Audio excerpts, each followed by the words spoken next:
मोर दुलरुआ देशवासी हो जोहार। आज जम्मो देश आतंकवाद कर विरोध में एकजुट हवे, आक्रोश से भरल हवे, संकल्पबद्ध हवे।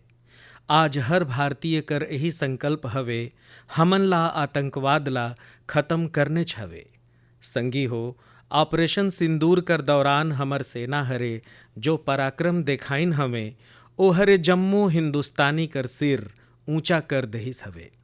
जितना सुघर ढंग से जे सटीकता कर संघे हमर सेना हरे सीमा कर पार कर आतंकवादी ठिकाना मनला ध्वस्त करिन हैं, ओ अद्भुत हवे। ऑपरेशन सिंदूर हरे दुनिया भर में आतंक कर विरोध में लड़ाई ला एगो नया विश्वास और उत्साह दहिस हवे। संगी हो, ऑपरेशन सिंदूर खाली एगो सैनिक मिशन नहीं हवे, एहर हमर संकल्प, साहस और बदलत भारत कर तस्वीर भी हवे। और ए तस्वीर हरे जम्मो देश ला देशभक्ति कर भाव से भर दहिस हवे, तिरंगा में रंग दहिस हवे। रउरे देखे हो, देश कर कई गो शहर मन में, गांव मन में, छोटे छोटे कस्बा मन में तिरंगा यात्रा निकालल गईस। हजारों लोग मन अपन हाथ में तिरंगा लेके देश कर सेना उनकर प्रति वंदन अभिनंदन करे निकल पड़िन। कितना शहर में तो नागरिक सुरक्षा स्वयंसेवक बने बर बड़ा संख्या में हमर युवा एकजुट होए गईन। और हमन देखेन चंडीगढ़ कर वीडियो मन तो ढेरेच वायरल होए रहिन। सोशल मीडिया पर कविता लिखल जात रहिस, संकल्प कर गीत गाल जात रहिस। नान नान बाबू मन चित्र बनात रहिन, जेमन में बड़खा संदेश छुपल रहिस। मैं अभी 3 दिन पहले बीकानेर गए रहन। उहाँ नोनी बाबू मन हरे मोके ऐसने एगो हाथ कर बनाल चित्र भेंट करे रहिन।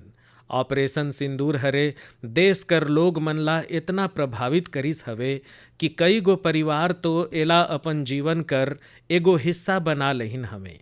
बिहार कर कटिहार में, यूपी कर कुशीनगर में और भी कई गो शहर मन में ओ दौरान जन्म लेहे वाला बच्चा मन कर नाम सिंदूर रखल गईस हवे। संगी हो, हमर जवान मन आतंक कर अड्डा मन ला उजायर देहिन। ए ओमन कर अदम्य साहस रहिस और ओमे शामिल रहिस भारत में बनल हथियार मन, उपकरण मन और तकनीक कर ताकत।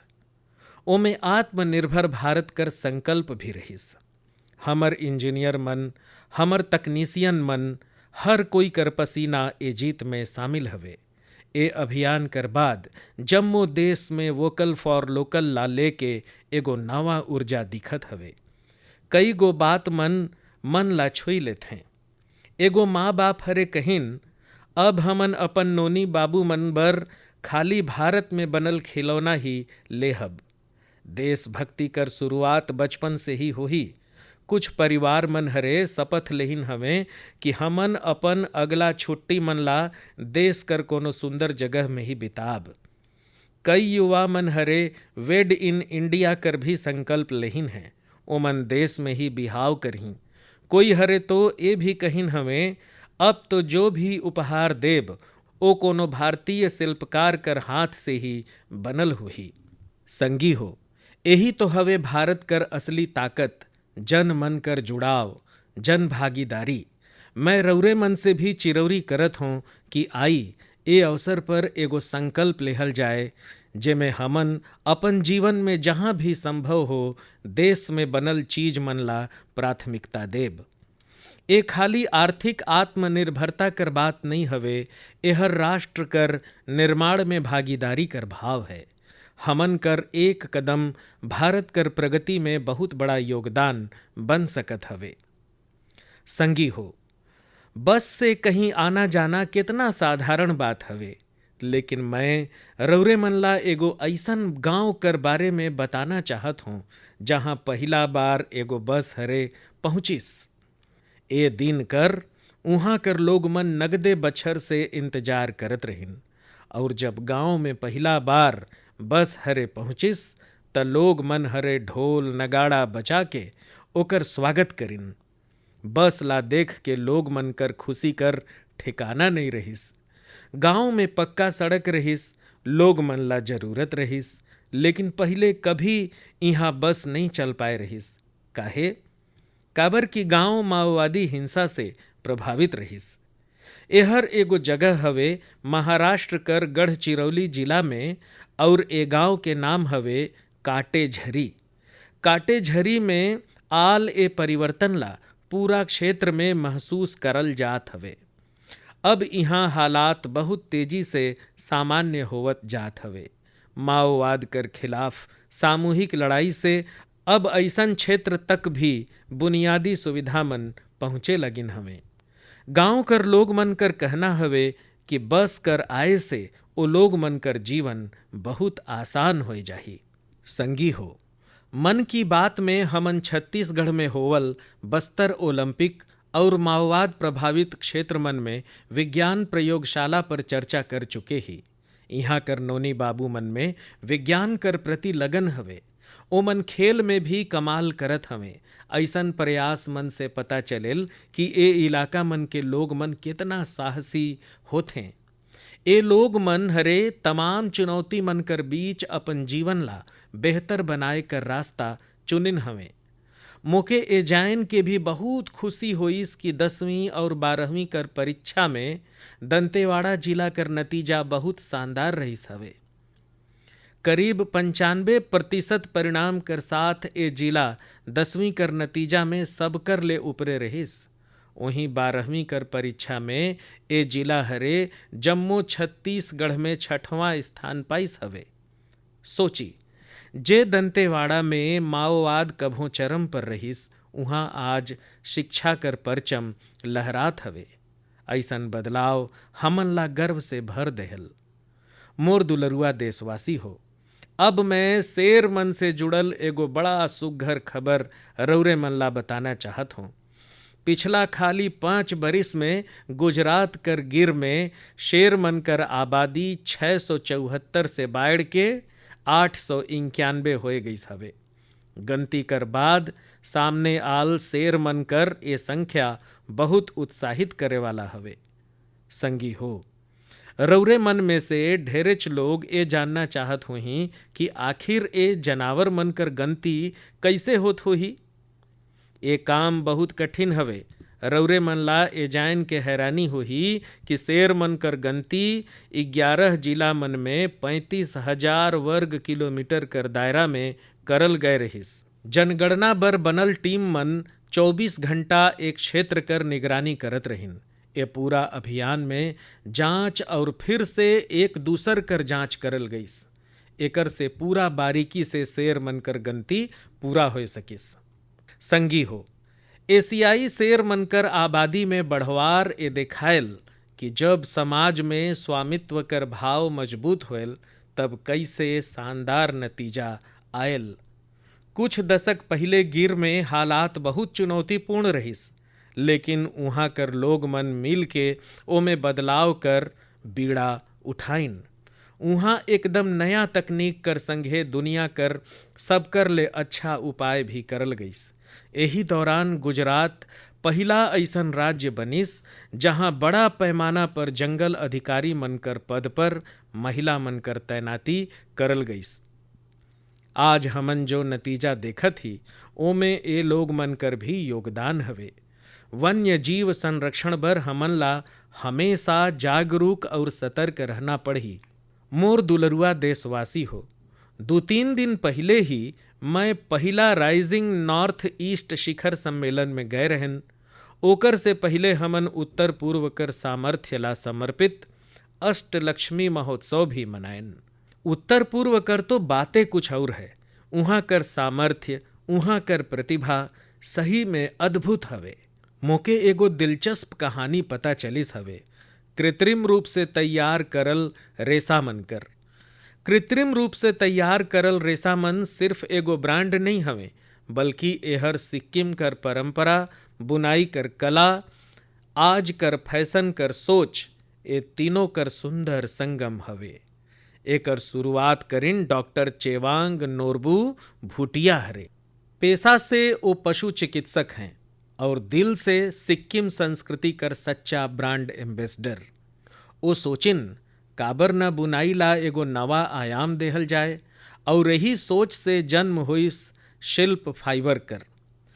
ओ पारंपरिक बुनाई ला आधुनिक फैशन से जोड़िन और एला बनाइन एगो सामाजिक उद्यम। अब उनकर इहाँ कपड़ा ही नहीं बनथे, बल्कि उनकर इहाँ जिंदगी बुनल जाथे। ओ स्थानीय लोग मन ला कौशल और प्रशिक्षण देहत हैं, उनके आत्मनिर्भर बनावत हैं। गांव कर बुनकर, पशुपालक और स्वयं सहायता समूह ए जम्मो ला जोड़ के डॉक्टर भूटिया रोजगार कर नवा रास्ता बनाइन है। आज स्थानीय महिला मन और कारीगर अपन हुनर से अच्छा कमाई करत हवें। शिल्प फाइबर कर शॉल, स्टॉल, दस्ताना, मोजा सब स्थानीय हथकरघा से बनल होथे। एमे से जो ऊन इस्तेमाल होथे वो सिक्किम कर खरगोश और भेड़ मन से आथे। रंग भी पूरा प्राकृतिक होथे, कोई रसायन नहीं, सिर्फ प्रकृति कर रंगत। डॉक्टर भूटिया हर सिक्किम कर पारंपरिक बुनाई और संस्कृति ला एगो नवा पहचान देहिन हमें। डॉक्टर भूटिया कर काम हमन जम झन ला सिखाथे कि जब परंपरा ला जुनून से जुड़ल जायल तो ओहरे दुनिया ला लोभाए सकत है। मोर दुलरुआ देशवासी हो, आज मैं रौरे मन के एगो ऐसन शानदार व्यक्ति कर बारे में बताना चाहत हूँ जो एगो कलाकार भी हैं और जियत जागत प्रेरणा भी हवें। नाम है जीवन जोशी और उम्र है 65 साल। अब सोची, जिनकर नाम में ही जीवन हो वो कतना जीवंतता से भरल होही। जीवन जी उत्तराखंड कर हल्द्वानी में रहथे। बचपन में पोलियो हर उनकर पैर कर ताकत ला छीन ले रहिस, लेकिन पोलियो उनकर हौसला ला छीन नहीं पाइस। उनकर चले कर रफ्तार भले ही कुछ धीरे होए गईस, लेकिन उनकर मन कर कल्पना कर उड़ान उड़त रहिस। यही उड़ान में जीवन जी एगो अनोखा कला ला जन्म देहिन, जेकर नाम रखिन बगेट। एमे वो चीड़ कर पेड़ से गिरे वाला सूखा छाल से सुंदर कलाकृति बनाथे। ओ छाल जेला लोग बाग मन आमतौर पर बेकार समझते, जीवन जी कर हाथ में आते ही ओहर धरोहर बन जाते। उनकर हर रचना में उत्तराखंड कर माटी कर खुशबू होते। कभों पहाड़ मन कर लोकवाद्य यंत्र तो कभों लगथे जैसे पहाड़ कर आत्मा वही लकड़ी में समाये गईस है। जीवन जी कर काम सिर्फ कला नहीं, एगो साधना हवे। ओ ए कला में अपन पूरा जीवन ला समर्पित कर देहिन।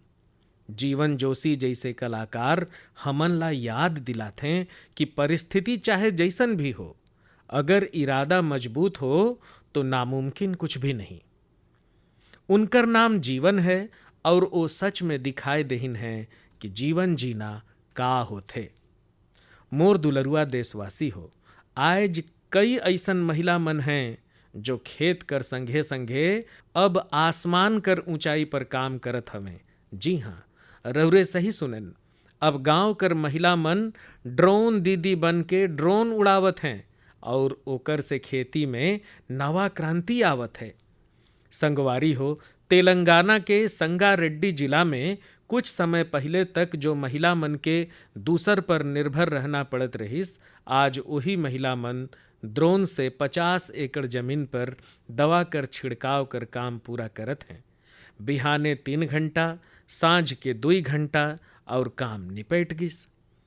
धूप कर तपन नहीं, जहर जैसे रसायन कर खतरा नहीं। संगवारी हो, गांव वाला मन भी ए परिवर्तन ला दिल से स्वीकार करिन है। अब ए महिला मन ड्रोन ऑपरेटर नहीं, आकाश योद्धा कर नाम से जानल जाते। ए महिला मन हमन ला बतावत हैं, बदलाव तब आथे जब तकनीक और संकल्प एक साथ चलते। मोर दुलरुआ देशवासी हो, अंतर्राष्ट्रीय योग दिवस में अब 1 महीना से भी कम समय बाँचिस है। ये अवसर याद दिलाथे कि अगर रउरे मन अब भी योग से दूर ही तो अब योग से जुड़ जाई। योग रउरे मन के जीवन जिए कर तरीका ला बदल देही। संगवारी हो, 21 जून 2015 में योग दिवस कर शुरुआत कर बाद से ही एकर आकर्षण लगातार बढ़त जात है। ए बार भी योग दिवस ला लेके दुनिया भर में लोग मन कर जोश और उत्साह नजर आवत है। अलग अलग संस्थान अपन तैयारी मन ला साझा करत हैं। बीते बछर कर चित्र मन बहुत प्रेरित करिन है। हमन देखे हन अलग अलग देश मन में कोनो साल लोग मन योगा श्रृंखला बनाइन, कोनो साल योग ऋण बनाइन। ऐसन बहुत सारा चित्र मन है जहाँ एक साथ 4 पीढ़ी मिल के योग करत हैं और बहुत से लोग मन अपन शहर कर प्रतिष्ठित स्थान ला योग करे बर चुनिन। रौरे भी एधायर कुछ दिलचस्प तरीका से योग दिवस मनाए कर बारे में सोच सकत हन। संगवारी हो, आंध्र प्रदेश सरकार हरे योग आंध्रा अभियान शुरू करिस है। एकर उद्देश्य पूरा राज्य मन में योग संस्कृति ला विकसित करना है। ए अभियान कर तहत योग करे वाला 10 लाख लोग मन कर एगो पूल बनाल जात है। मोला ए बच्छर विशाखापट्टनम में योग दिवस कार्यक्रम में शामिल होए कर अवसर मिलही। मोला ए जान करके बहुत अच्छा लागिस कि ए धायर भी हमर युवा साथी देश कर विरासत से जुड़ल प्रतिष्ठित स्थान पर योग करे वाला है।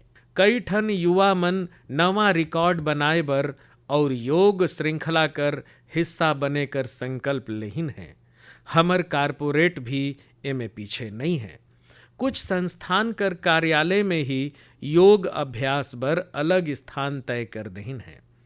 कुछ स्टार्टअप मन अपन यहाँ कार्यालय योग घंटे तय कर देहिन है। ऐसन भी लोग हैं जो गांव में जाए के योग सिखाए कर तैयारी करत हैं।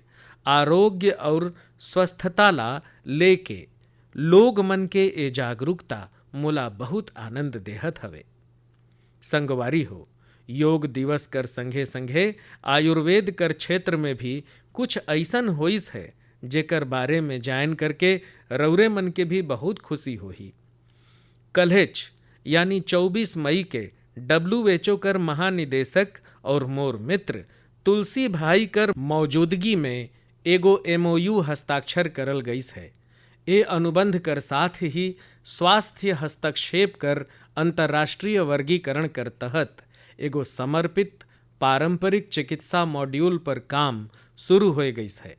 ए पहल से आयुष ला पूरा दुनिया में वैज्ञानिक तरीका से अधिक लोग मन तक पहुँचाए में मदद मिली।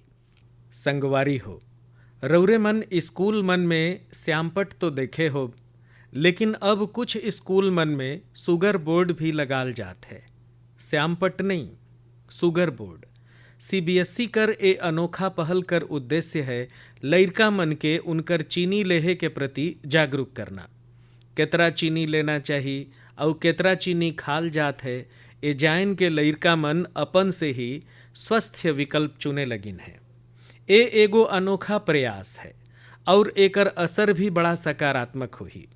बचपन से ही स्वस्थ जीवन शैली कर आदत डाले में ए काफ़ी मददगार साबित हो सकेल।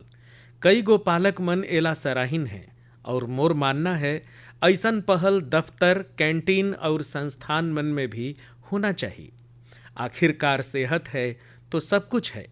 फिट इंडिया ही मजबूत इंडिया कर नींव है। मोर दुलरुआ देशवासी हो, स्वच्छ भारत कर बात हो और मन की बात कर श्रोता पीछे रहें, ऐसे कैसे हो सकत है भला। मोके पूरा विश्वास है कि राउर सब अपन अपन स्तर पर ए अभियान के मजबूती देहत ही। लेकिन आज मैं राउर मन के एगो ऐसन मिसाल कर बारे में बताना चाहत हूँ जहाँ स्वच्छता कर संकल्प हर पहाड़ जैसन चुनौती मन के भी मात दे दहिस है। रौरे सोची, कोई आदमी बर्फ से भरल पहाड़ पर चढ़ाई करत हो जहाँ सांस लेना मुश्किल हो, कदम कदम में जान जाए कर खतरा हो, और फिर भी ओ आदमी वहाँ सफाई में जुटिस हो। ऐसने कुछ करिन हमर ITBP दल कर सदस्य मन। ये दल माउंट मकालू जैसे विश्व कर सबसे कठिन चोटी पर चढ़ाई करे बर गए रहिन। लेकिन संगवारी हो, ओमन सिर्फ पर्वतारोहण नहीं करिन, ओमन अपन लक्ष्य में एगो मिशन और जोड़िन स्वच्छता कर। चोटी कर पास जो कचड़ा पड़े रहीस ओला ओमन हटाए कर बीड़ा उठाइन। रौरे कल्पना करी, 150 किलो ले बगरा गैर जैव निम्नीकरणीय अपशिष्ट ए दल कर सदस्य मन अपन साथ नीचे लानिन। इतना ऊंचाई में सफाई करना कोनो आसान काम नहीं है, लेकिन ए दिखायल कि जहाँ संकल्प होयल वहाँ रास्ता अपने आप बन जायल। संगवारी हो, एकरे ले जुड़ल एगो और जरूरी विषय है कागज कर अपशिष्ट और पुनर्चक्रण। हमर घर और दफ्तर मन में हर दिन बहुत अकन कागज अपशिष्ट निकलेल। शायद हमन एला सामान्य मानथी, लेकिन रौर के जान के हैरानी होही देश कर भूभाग से निकले वाला लगभग 1/4 हिस्सा कागज से जुड़े होल। आज जरूरत है हर व्यक्ति ए दिशा में जरूर सोचे। मुके ए जान के अच्छा लगिस कि भारत कर कई गो नवाचार करे वाला कंपनी मन ए क्षेत्र में शानदार काम करत हैं। विशाखापट्टनम, गुरुग्राम जैसे कई ठन शहर मन में नवाचार करे वाला कंपनी कागज पुनर्चक्रण कर नवा नवा तरीका अपनात है। कोई पुनः चक्रित कागज से पैकेजिंग बोर्ड बनात है, कोई डिजिटल तरीका से समाचार पत्र पुनर्चक्रण ला आसान बनात है। जालना जैसे शहर में कुछ नवाचार करे वाला कंपनी 100% पुनर्नवीनीकृत सामान से पैकेजिंग रोल और पेपर कोर बनात हैं। रौरे ए भी जान के प्रेरित होब कि 1 टन कागज कर पुनर्चक्रण से 17 गो पेड़ कटाए से बचथे और हजारों लीटर पानी कर बचत होयल। अब सोची कि जब पर्वतारोही इतना कठिन हालत में कचरा वापस लाइन सकत हैं, तो हमन ला भी अपन घर चाहे दफ्तर में कागज मन के अलग अलग करके ओकर पुनर्चक्रण में अपन योगदान जरूर देना चाहिए। जब देश कर हर नागरिक ए सोच ही कि देश भर में का बेहतर कर सकत हूँ, तबे मिल के हमरे बड़ा परिवर्तन लाए सकत ही। संगवारी हो, बीतल दिन मन में खेलो इंडिया कर बहुत धूम रहिस। खेलो इंडिया कर दौरान बिहार कर 5 गो शहर मन मेजबानी करे रहिन। उहाँ अलग अलग श्रेणी कर मैच होए रहिस। पूरा भारत से उहाँ पहुँचल खिलाड़ी मन कर संख्या 5000 से बगरा रहिस। ए खिलाड़ी मन बिहार कर खेल उत्साह कर बिहार के लोग मन से मिलिस प्रेम कर बड़ा तारीफ करिन। संगवारी हो, बिहार कर धरती बहुत खास है। ए आयोजन में यहाँ कई ठे अनोखा चीज होइस। खेलो इंडिया यूथ गेम्स कर ए पहला आयोजन रहिस जो ओलंपिक चैनल कर माध्यम से दुनिया भर में पहुँचिस। पूरा दुनिया कर लोग मन हमर युवा खिलाड़ी मन कर प्रतिभा ला देखिन और सराहिन। मैं जाम पदक विजेता विशेषकर सब ले ऊपर पहुँचल 3 गो विजेता महाराष्ट्र, हरियाणा और राजस्थान ला बधाई देहत हूँ। संगवारी हो, ए धायर खेलो इंडिया में कुल 26 गो रिकॉर्ड बनिस। वजन उठाए वाला प्रतियोगिता में महाराष्ट्र कर अस्मिता धोने, उड़ीसा कर हर्षवर्धन साहू और उत्तर प्रदेश कर तुषार चौधरी कर शानदार प्रदर्शन सब कर दिल जीत लेहिस। उसने महाराष्ट्र कर साई राज परदेसी हरे तो 3 गो रिकॉर्ड बनाए डालिन। एथलेटिक्स उत्तर प्रदेश कर कादिर खान और शेख जीसान और राजस्थान कर हंसराज हरे शानदार प्रदर्शन करिन। ये धायर बिहार हर भी 36 गो मेडल अपन नाव करिस। संगवारी हो, जे हरे खेलेल वही खिलेल।